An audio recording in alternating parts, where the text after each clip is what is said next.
Hey, yo, what up? It's your boy. So this is just going to be a little brain fart video because I would be lying if I said that this hasn't crossed my path multiple times throughout my career. So for those of you who don't know, what you're on right now is my second channel. I actually have a main channel where I talk about anime and mostly not anime. But in May of 2023 will be my 10-year anniversary of the main channel, which basically means that it will be 10 years of me making videos online for a living. I mean, that's entirely not true because the first couple of years I was still at university, but close enough. Throughout my career, I've had a lot of ups and downs, as every creator does, being on the platform for this long. Luckily, I am still here making videos, able to make this a job. But obviously, as most creators should be doing at my point in my career, you should be really spreading out your wings, trying to do as many different things as possible, because I've always advocated on this belief of don't put all your eggs into one basket, especially when it comes to an occupation as fickle and fragile as making YouTube videos. Hence why I started my own clothing brand, hence why I'm doing Trash Taste, hence why I'm doing all sorts of other side projects that don't involve video making. Out of all of that, and out of all of the ups and downs that I've gone through in my life and in my career, I have constantly run into this one little itch that I just cannot get rid of. And you've probably seen it in the title of the video, but it's this little thing called Imposter Syndrome. Probably seen that phrase before, but I don't think many people know exactly what it means. So I'm reading directly off Google here, but according to Google, Imposter Syndrome, also known as imposter phenomenon or imposterism, that sounds way cooler, is a psychological occurrence in which an individual doubts their skills, talents, or accomplishments and has a persistent, internalized fear of being exposed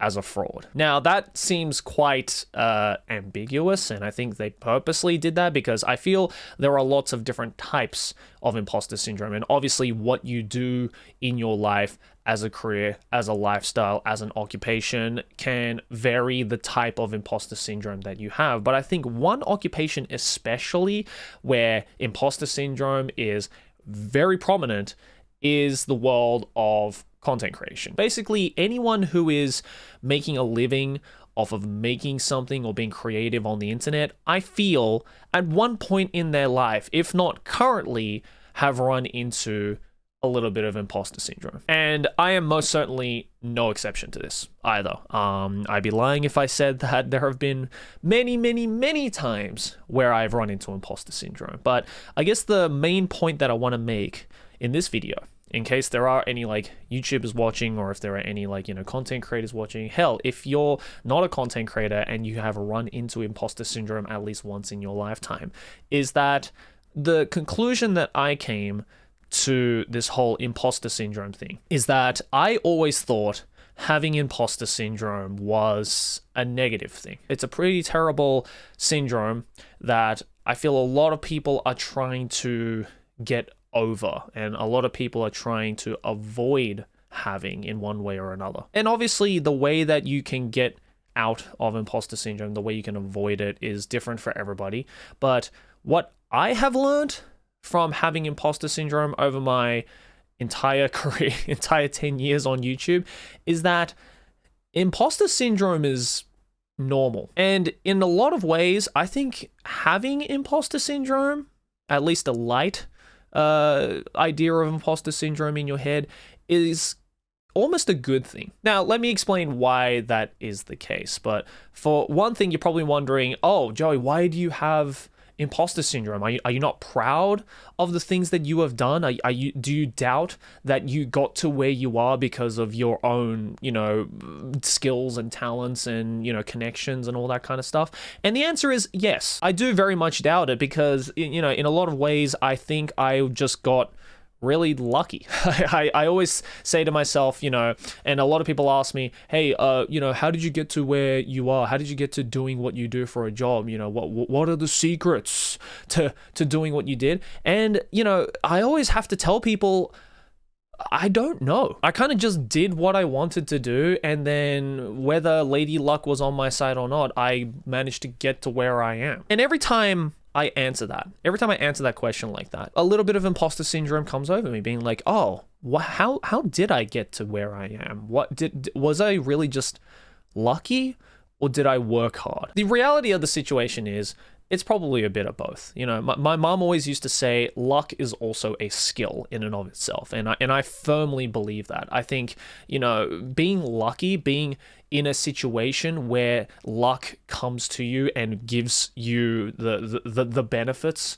of whatever it is you're trying to achieve through that luck, I think is a skill in and of itself, which a lot of people, I admittedly do not have. Because if the world worked like that, then everybody would be famous, and then in turn, no one would be famous. And maybe it's also due to the fact that I'm just very harsh on myself. I've always been harsh on myself, even back in school. Even if I got like fucking B+, A-, even an A+ on a test or something, I always said to myself, that's good, but it's not perfect. And it's weird because I am most certainly not a perfectionist, because if I was a perfectionist, then you wouldn't see any videos from me because I would be too scared to upload them. But I also do have this bad habit of having this like, it's kind of good enough mentality, and then putting it out into the world, and then weeks later I look back on it and go, that's crap. Why did I throw that out into the world when I could have made it so much better, and I could have made it so much more perfect? And I see the flaws in what I do,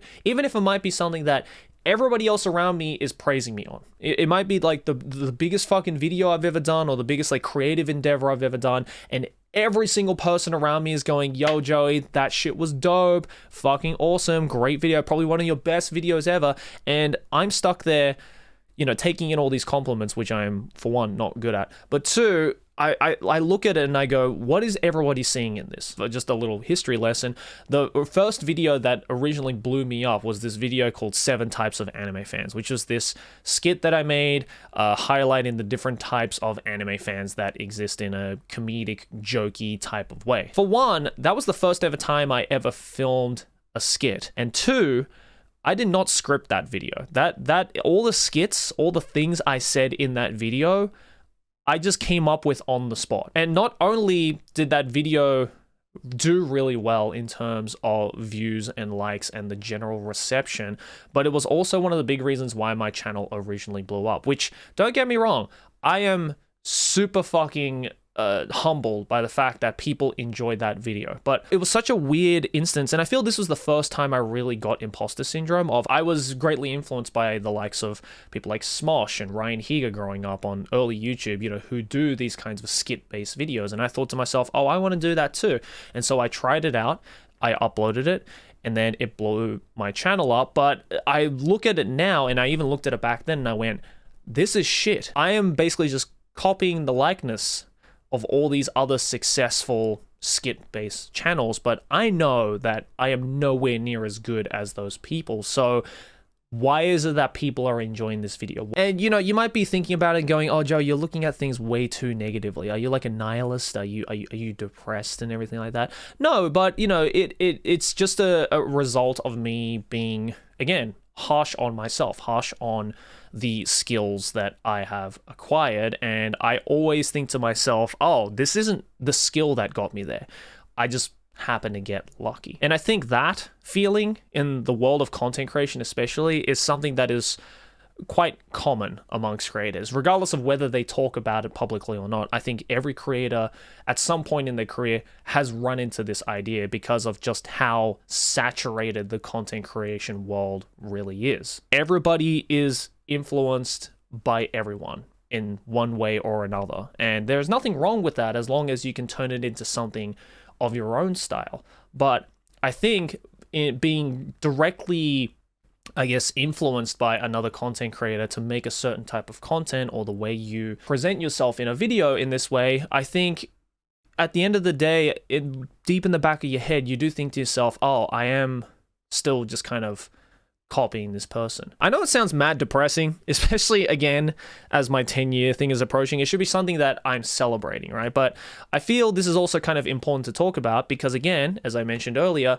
I think having imposter syndrome can be turned into a good thing. For one, I think it's really important to have imposter syndrome, even a light dose of imposter syndrome. Granted, a heavy dose of imposter syndrome is not good for you. Let's just clear that out of the way, okay? If you're like doubting everything in your life to the point where it's like dragging you down creatively or mentally, then yeah, obviously that is a massive problem that needs to be overcome. But I think having little hints of imposter syndrome, a light dosage of imposter syndrome, can be spun in a good direction if you're able to find it early. At least for me, every time those kinds of thoughts come up in my head, it only makes me more motivated to do better in my videos. And better motivation to make better, more unique content, regardless of what that uniqueness may entail, I think is so important to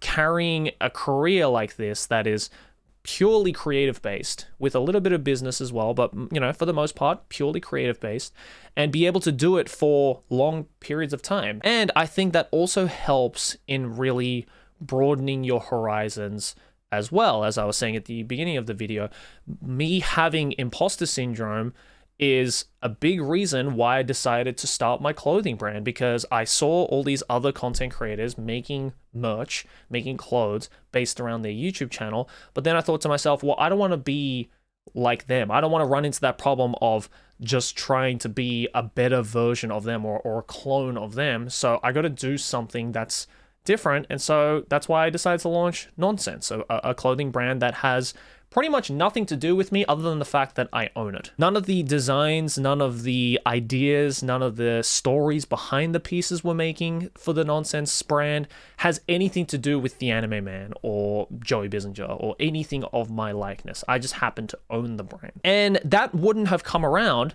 if not for the fact that I had a little bit of imposter syndrome, if not for the fact that I was critical on myself to the point where it just drove me to push me further creatively. And granted, once my clothing brand starts to get really big, which is, you know, fingers crossed, it hopefully does. Please buy my clothes and support my brand. Then there is nothing to say that that imposter syndrome won't come again, but this time in the form of fashion and clothing. And for one, I am fully prepared for that because I know it's going to pop up sooner rather than later. But I think what's important is that knowing that you are going to have those feelings in a creative space, I think also is a really great tool to keep you humbled in this space as well. Because this is a space that is occupied by a lot of egotistical people. They say that the number one requirement for a successful YouTuber is being egotistical in one way or another.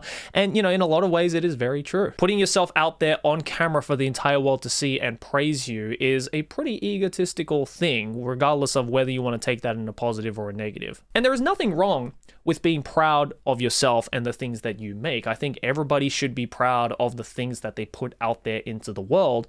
But I think going overboard and being so egotistical to the point where you just become vain and douchey is, I think, the point where people stop giving a shit about you and you yourself start to make worse and worse and worse content. I mean, just think about some of the most like unanimously hated content creators on the platform. I think one common trope that they all have is that they're all pretty fucking egotistical. And I think being grounded and being humbling is a direct result of looking at yourself and going, oh, maybe my skills, maybe my talents, maybe my accomplishments right now are not as good as they should be. And so I need to step it up. I need to get better. I need to get more creative. And hopefully, if you have that right mentality, if you have that positive mentality on imposter syndrome, then that can push you and drive you to make better content, better quality content, better content that your audience will enjoy, but also you yourself will be satisfied and proud of. And at the same time, stop you from being an egotistical cunt. So what I want to say basically after this entire weird rant is that if you are feeling imposter syndrome right now in your everyday life, you don't have to be a content creator, you don't have to be a YouTuber, because everybody goes through imposter syndrome. If you are feeling imposter syndrome, even a small amount, then just tell yourself that it is completely fine. It is completely normal because everybody goes through this at one point in their life. What is important And what is something that you need to be in control of is how you use that mentality, how you use that imposter syndrome to your advantage, to better yourself, to stay humble, to be better at whatever it is that you're trying to be better at in your life. And I think those that either fail to see that they have imposter syndrome, or those that fail to use that imposter syndrome in a positive way and just keep ignoring it, are the people who usually end up being not very nice people to be with. So yeah, that was just my little rant video. I don't know if anyone even cares about this type of video, but hey, let me know down in the comments below what your thoughts on that are. If you've ever had imposter syndrome before, how do you get over it? What's your mentality towards it? And yeah, I guess just, you know, be creative, have fun with whatever it is that you do. Don't care and don't worry if people are comparing you and if you yourself are doubting yourself, because everybody goes through this shit. It's so normal now. And I just hope you guys all have a lovely day. And hey, smack my face right here to subscribe to the channel and check out these other videos. All my social media is down in the description if you want to tweet at me or Instagram DM me any further. And hope you guys have a great day. Imposter syndrome. See you guys in the next one. Peace.